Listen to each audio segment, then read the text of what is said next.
असलाना के पास मिली गुमशुदा मासूम बच्चे लकी के माता पिता देर रात पहुंचे दमोह। बच्चे से मिलकर जिला अस्पताल में भावुक हुए परिजन। लकी की खुशी का भी नहीं रहा ठिकाना, परिजनों ने स्टाफ का जताया आभार। बीते दिनों असलाना में रेलवे ट्रैक के पास घायल अवस्था में मिले गुमशुदा बच्चे की घटना सामने आई थी।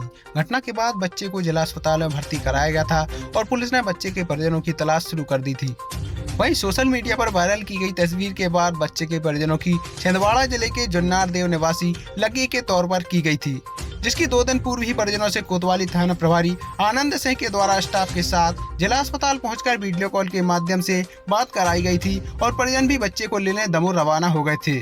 जहां बुधवार गुरुवार की दरमियानी रात गुमशुदा लकी के परिजन दमोह पहुंचे, जहां जिला अस्पताल में बच्चे से मिलकर माता पिता की खुशी का भी ठिकाना नहीं रहा और मौजूद स्टाफ भी इन भावुक पलों का साक्षी रहा। इस दौरान लकी भी अपने माता पिता को देखकर बेहद खुश हुआ। इस दौरान लकी को दमोह लेने पहुंचे परिजनों ने भी विभिन्न पुलिस कर्मियों और जिला अस्पताल स्टाफ सहित लकी से मिलने एवं मिलाने वाले प्रत्यक्ष एवं अप्रत्यक्ष रूप से योगदान करने वाले लोगों का आभार व्यक्त किया है। जसवंत सिंह है मेरा नाम, छिंदवाड़ा जिला पड़ता में अम्बाड़ा गुड़ी का रहने वाला। अपने बच्चे को लेने के लिए मिनिमम 20 या 21 की बात है ये सर। शिकायत सर मैंने बहुत लेट करवा दी, क्योंकि मेरा बच्चा जिसके साथ खेल रहा था, मुझे ऐसा लगा कि उसके साथ चला गया। मैं उसको तलाश करने के चक्कर में मेरी तबीयत भी खराब हो गई। मैं फिर हॉस्पिटल में भी एडमिट था। उसके बाद में खुद तलाशी किया। जब मैं थक गया तलाश करते करते, तब मेरे को किसी ने बताया कि पुलिस की सहायता लीजिए। तब मैं गया इनके पास, रेलवे स्टेशन गया मैं, आरपीएफ के पास।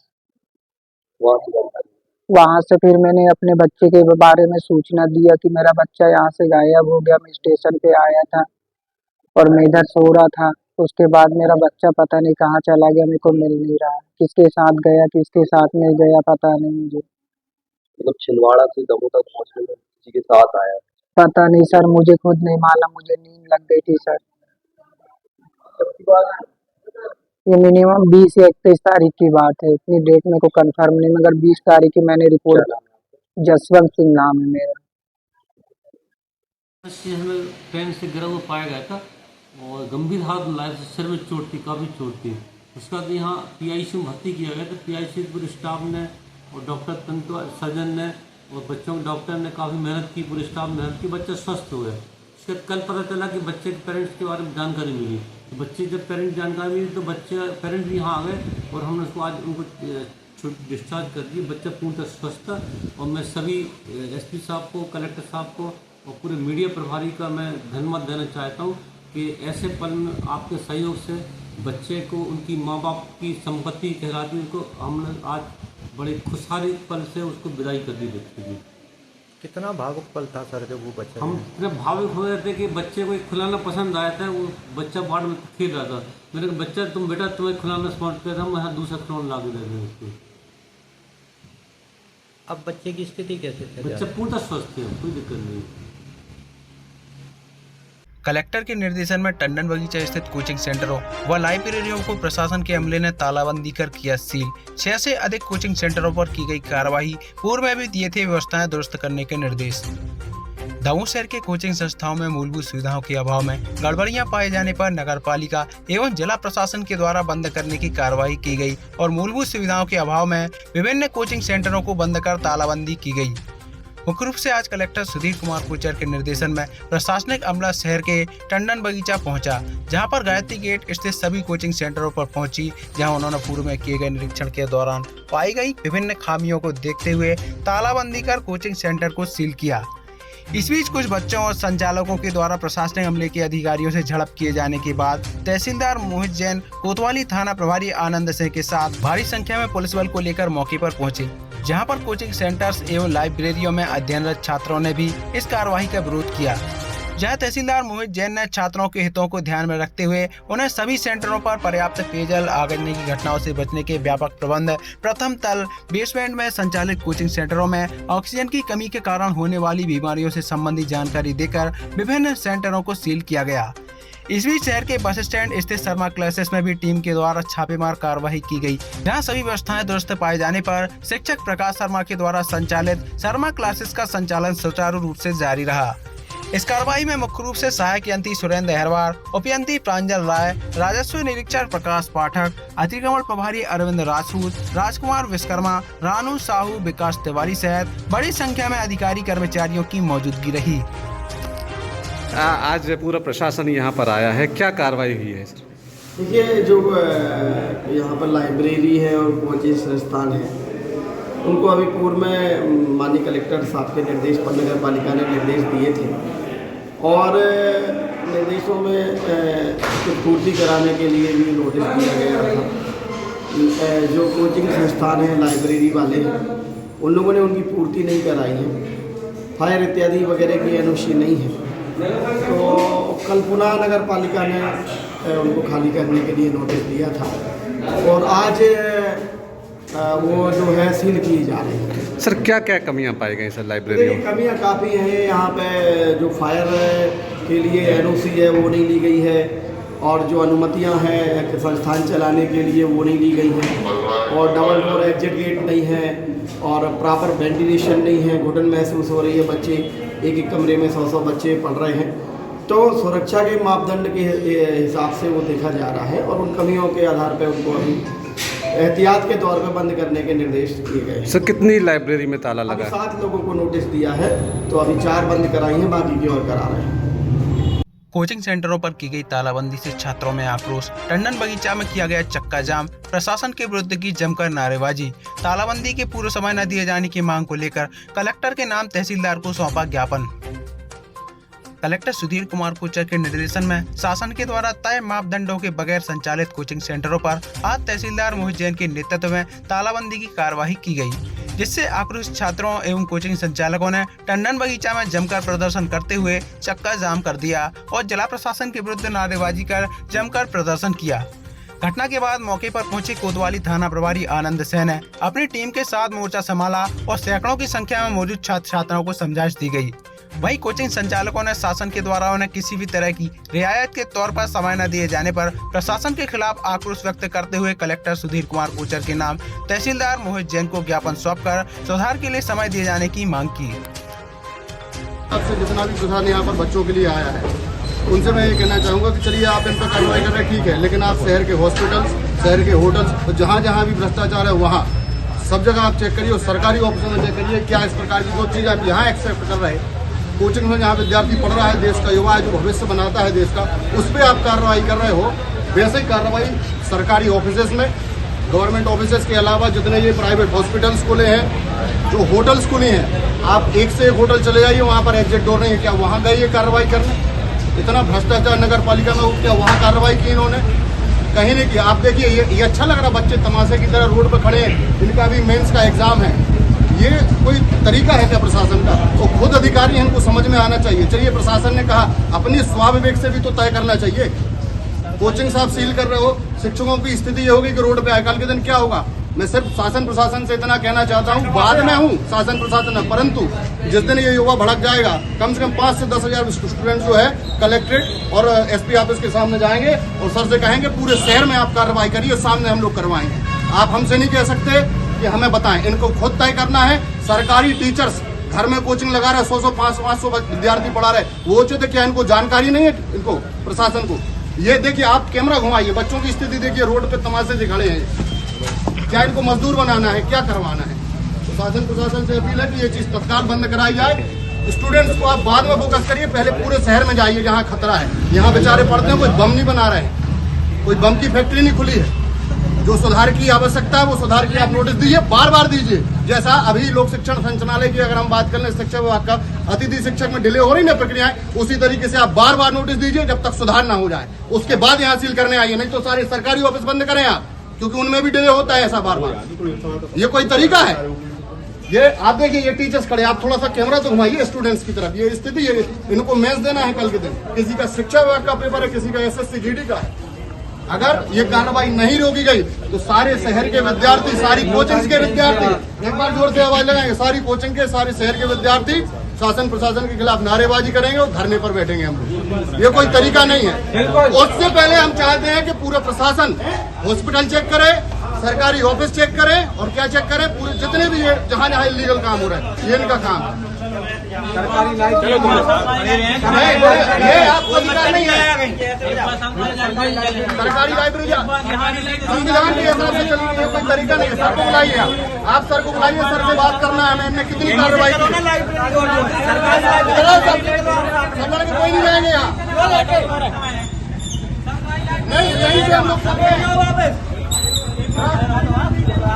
शिक्षक दिवस के अवसर पर शर्मा क्लासेस में कार्यक्रम संपन्न। छात्र छात्राओं ने फूल माला पहनाकर किया शिक्षक प्रकाश शर्मा का सम्मान।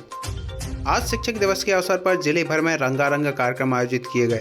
उसी क्रम में आज रुक्मणी वेलफेयर सोसाइटी के द्वारा संचालित शहर के बस स्टैंड स्थित शर्मा क्लासेस में भी शिक्षक दिवस के अवसर पर कार्यक्रम का आयोजन किया गया, जहां शर्मा क्लासेस के संचालक शिक्षक प्रकाश शर्मा का मौजूद छात्र छात्राओं ने फूल मालाएं पहनाकर उनका सम्मान किया। वहीं शिक्षक प्रकाश शर्मा ने मौजूद छात्र छात्राओं को दैनिक जीवन में छात्र छात्राओं के लिए शिक्षक के महत्व को समझाते हुए सदमार्ग पर चलने की बात कही। साथ ही छात्र छात्राओं का आभार व्यक्त करते हुए उनके उज्जवल भविष्य की कामनाएं की।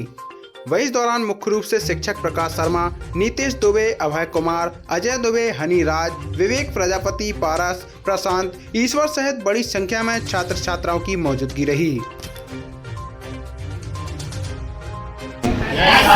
हालांकि देखिए, हमारे यहाँ पूरी परंपरा तो नहीं कि एक लाख करके कभी एक चीजें मनाई नहीं जाती, लेकिन फिर भी चूंकि कल्चर में आ गया है और चूंकि स्टूडेंट्स की इच्छा है, क्योंकि इससे कोई फर्क नहीं पड़ता। और एक बार जीवन में याद रखना, शिक्षक दिवस, पितृ दिवस, मातृ दिवस, मित्र दिवस, इन दिवस का कोई मीनिंग नहीं है कब तक, जब तक आपके हृदय में उस रिश्ते के लिए जगह नहीं है। अगर उस रिश्ते के लिए आपके हृदय में जगह है तो ही सारे रिश्ते और ये दिवस काम के हैं। और अगर ये कई लोगों ने देखा मातृ दिवस मना रहे, पूरी फेसबुक भरी पड़ी है माता जी के चरणों में बैठे हैं, जब माता जी अगले दिन वृद्धाश्रम में बैठी। कोई मीनिंग नहीं इस चीज को, ठीक है? चलिए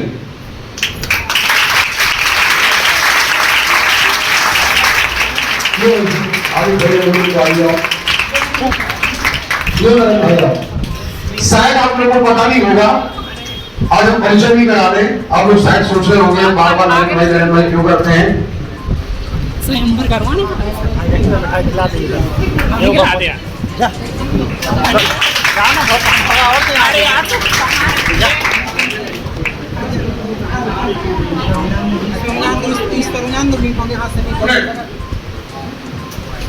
जब हम कल्चर भी मिल गए तब से हमारे छोटे भाई से संबंध है, पढ़ती को आज है।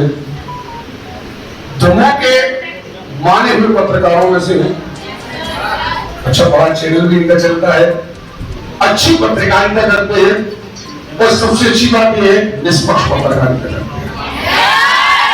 ये जो चापलूसी वाली पत्रकारिता है ये नहीं करते हैं, इसलिए हमारी क्लास की ओर से सदा हमें गर्व रहता है कि नरेंद्र हमारे छोटे भाई हैं। जोरदार तालियां।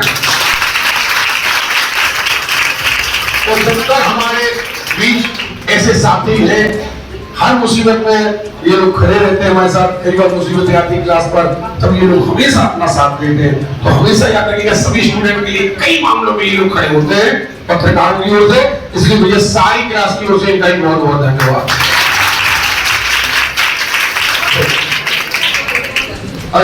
शिक्षक दिवस के अवसर पर उर्दू स्कूल में बच्चों ने कराया अध्यापन, शिक्षकों का किया सम्मान। दमोह शहर में रचनात्मक कार्यों में निरंतर गतिशील संस्था शासकीय उर्दू उच्चतर माध्यमिक विद्यालय में आज शिक्षक दिवस के अवसर पर भव्य सम्मान समारोह का आयोजन छात्र छात्राओं के द्वारा किया गया, जिसमें हाल ही में सेवानिवृत्त हुए पूर्व प्राचार्य RS Rajput, doctor Anil Tripathi, doctor Nazir Khan, Israr Khan, Atul Choubey, Ajay Swarnkar, Rashid Khan, Naseem Ahmed, RG Chaudhary, Ved Prakash Khare, Razzak Khan, Jamiluddin, Arjit Khare, Sandeep Tiwari, Haroon Khan, Kuldeep Chaurasia, Vandana Soni, doctor Asha Jain, Shashi Prabha Jain, Sonika Soni, Preeti Jain, जैसी डॉली बहादुर, अरुणा तिवारी, फरहत जहां, सरस्वती गुप्ता, प्रीति दुबे सहित अन्य शिक्षक शिक्षिकाओं का छात्र छात्राओं के द्वारा सालसीफल एवं उपहार भेंट करते हुए उनका सम्मान किया गया। इसके बाद विभिन्न शिक्षकों ने भी छात्र छात्राओं का आभार व्यक्त करते हुए उनके उज्जवल भविष्य की कामनाएं की। वहीं आज छात्र छात्राओं ने शिक्षकों के सम्मान में विभिन्न कक्षाओं में अध्यापन कराकर छात्र छात्राओं को अध्यापन और शिक्षक दिवस के महत्व को बताते हुए पाठ्यक्रम की जानकारी दी। वहीं कार्यक्रम का सफल संचालन कक्षा 12वीं के छात्र तारिक सुल्तानी ने किया। वहीं इस आयोजन में मुख्य रूप से फैजान खान, कामरान, तौफीक, आदिल, सनी चक्रवर्ती, दानिश, उमर सहित बड़ी संख्या में छात्र छात्राओं की मौजूदगी रही। कलेक्टर सुधीर कुमार कुचर ने मारूताल स्थित इंडस्ट्रियल एरिया का भ्रमण कर लिया जायजा, कमियां पाए जाने पर दिए आवश्यक दिशा निर्देश।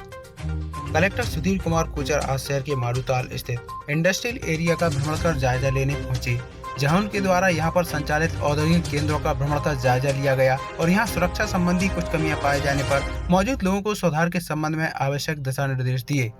इस दौरान उन्होंने बताया कि आगामी 27 सितंबर को बृहद स्तर पर सागर में रीजनल इंडस्ट्रियल कॉन्फ्रेंस का मुख्यमंत्री डॉक्टर मोहन यादव के मुख्य आतिथ्य में कार्यक्रम होने जा रहा है, जिसके संबंध में उन्होंने कल दिनांक 6 सितंबर को कलेक्ट्रेट कार्यालय में दोपहर 2:30 पर बैठक आयोजित की गई है, जिन्होंने इस बैठक में औद्योगिक क्षेत्रों से जुड़े लोगों से बैठक में शामिल होने की अपील की है। मारूताल में जैसा कि आप जानते हैं कि 27 तारीख को सागर में रीजनल इंडस्ट्रियल कॉन्क्लेव हो रही है, जो कि माननीय मुख्यमंत्री जी की मुख्य आतिथ्य में होने वाली है और इसमें सागर संभाग के सभी उद्योग जगत के लोग भाग लेंगे। और दमोह ज़िले में भी हम इन्वेस्टमेंट को लेकर के बहुत गंभीर हैं और ज़िले में औद्योगिक क्षेत्र का विकास हो, रोज़गार बढ़े, इस उद्देश्य से हमने 2 सितंबर से पहला काम ये किया है कि कलेक्ट्रेट में रूम नंबर 17 को निवेश प्रोत्साहन केंद्र हमने डिक्लेयर किया है और वहाँ पर सुबह 11 से 1 बजे तक निवेशक आ सकते हैं और बात कर सकते हैं। दूसरा, आज मैंने इंडस्ट्रियल एरिया का विज़िट किया था, दोनों जगह का, मारूताल का भी और ये कलेक्ट्रेट के पास जो है वहाँ का भी, और वहाँ पर मैंने ABCD चारों सेक्टर्स को देखा, उद्योगपतियों से वहाँ चर्चा की, उनकी मिलों में और फैक्ट्रियों में जाकर के चीज़ों को देखा और वहाँ जो कमियाँ पाई गई उसको सुधारने के लिए मैंने निर्देश दिए। साथ ही हमने कल दोपहर 2:30 बजे हमारे सारे उद्योगपतियों और सारे उद्योग संघों की बैठक बुलाई है कलेक्ट्रेट में और इनसे हम समझेंगे कि यहाँ उद्योग जगत में किस किस तरह की चुनौतियाँ और संभावनाएं हैं और इन चुनौतियों को निपटने के लिए हम क्या बेहतर तरीके से काम कर सकते हैं। और इसके बाद जो है 9-10 तारीख में संभावना है कि माननीय मंत्रीगण भी यहाँ रहेंगे, तो माननीय मंत्रीगण, माननीय सांसद जी और बाकी सभी जनप्रतिनिधियों से भी हम इसके बारे में चर्चा करेंगे ताकि एक यहाँ पर इंडस्ट्रियल इकोसिस्टम बहुत अच्छा तैयार हो सके। और उसके बाद हम पूरी तैयारी के साथ 27 तारीख वाला जो इंडस्ट्रियल कॉन्क्लेव है उसमें जाएंगे। ये उसी की पूर्व तैयारियों का उपक्रम हम लोग कर रहे हैं।